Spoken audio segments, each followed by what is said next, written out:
ये आप जो इस पापी के बारे में क्या नाम है मुरारी पापी जो है, इसका चरित्र, अब ये बातें कहते हुए मैं जरा थोड़ा अच्छा सा नहीं लगता जी जी। और ये मेरी मर्यादा भी नहीं है, लेकिन फिर भी मैं आपको बताना चाहता हूं कि ये एक समलैंगिकता की एक बहुत बड़ा पाप है। अभी आपने देखा होगा कि 377 धारा हटाई गई है, तो ये उन लोगों ने हटा दी गई के द्वारा हटा दी गई है जो इन कामों में प्रवृत्त रहते थे। जी जी जी। मुरारी बापू ने अपने पास एक मुसलमान लड़का रख रखा था, वो उसके यहाँ तबला वबला बजाता था। जी जी जी। और मुरारी बापू के और उसके बड़े प्रगाढ़ संबंध थे आपस में, बड़े प्रगाढ़ संबंध थे, समझ रहे होंगे आप, मैं कहना नहीं चाहता।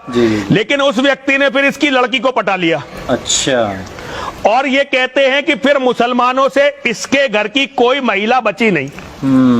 अब जिसके अपने घर की कोई महिला ना बची हो मुसलमानों से, अब वो अल्लाह के गुण नहीं गाएगा तो किसके गुण गाएगा? बिल्कुल बिल्कुल। और ये मेरी बात पे अगर आप विश्वास ना हो तो आप गुजरात में चले जाओ और किसी से भी इस बात की जानकारी कर लो। अगर मेरी बात झूठी निकले तो जो काले चोर की सजा, वो सजा मुझे देना। वैसे तो जितना मैंने बोल दिया है ना, अब ये मेरे इलाज के लिए बहुत है।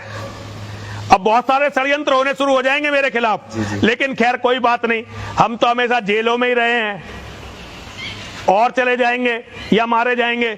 लेकिन हिंदुओं को सोचना चाहिए कि उनका देश, उनका धर्म कहां जा रहा है। मैं सारे हिंदुओं से एक बात कहना चाहता हूं, ना मुझ पर विश्वास करो ना किसी और पर विश्वास करो, अपनी आंखों से महाभारत को पढ़ो, अपनी आंखों से वेद को पढ़ो, वाल्मीकि रामायण को पढ़ो, गीता को पढ़ो और फिर निर्णय करो कि मैं सच बोल रहा हूं कि गलत बोल रहा हूं। जी स्वामी जी, अंत में बस हम ये पूछना चाहते हैं कि ये जितने भी कथावाचक हैं जिनको आपने बहुत अच्छे तरीके से एक्सपोज भी किया है, मैं जानता हूँ, मेरी बहुत सारे गुजरातियों से बात हुई है जो मुरारी बापू के विषय में इसी तरीके से ही कहते भी हैं।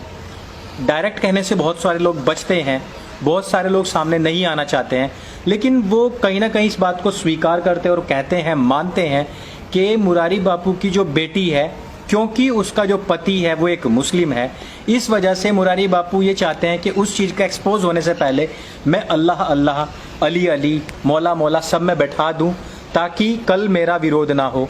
इन सब चीज़ों को देखते हुए आप युवाओं को क्या संदेश देना चाहते हैं? देखिए, मैं आपकी बात से थोड़ा सा अंतर है बात में। बेटी की गलती नहीं है इसमें जरा सी भी, महिलाओं की गलती नहीं है, ये जितनी भी है इस पापी की दुष्चरित्रता के कारण इसका पूरा घर बर्बाद हुआ।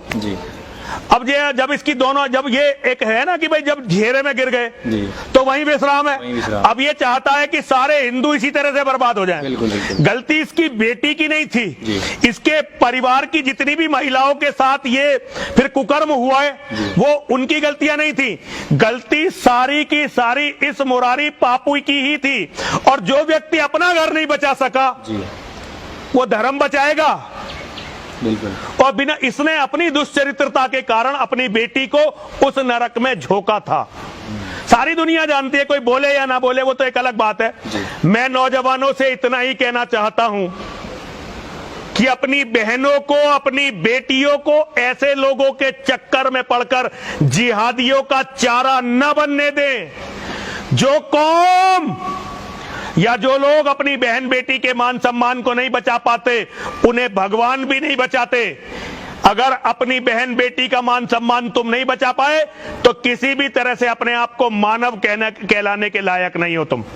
स्वामी जी, आपने बहुत सारी अच्छी बातें बताई हैं, बहुत सारी वो बातें, मुझे तो सारी बातें बुरी बोलनी पड़ी यार, कहाँ अच्छी बताई हैं? जो सच होता है वो लगता है, लेकिन ये सच भी बहुत बुरा है अंकुर, बहुत बुरा है ये सच, बहुत घृणास्पद है ये सच, बहुत घृणित है।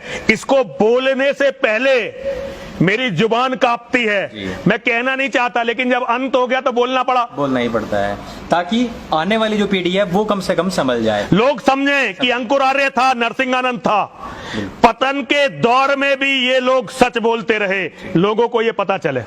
आपका बहुत बहुत धन्यवाद। हर हर महादेव, हर हर महादेव, हर हर महादेव।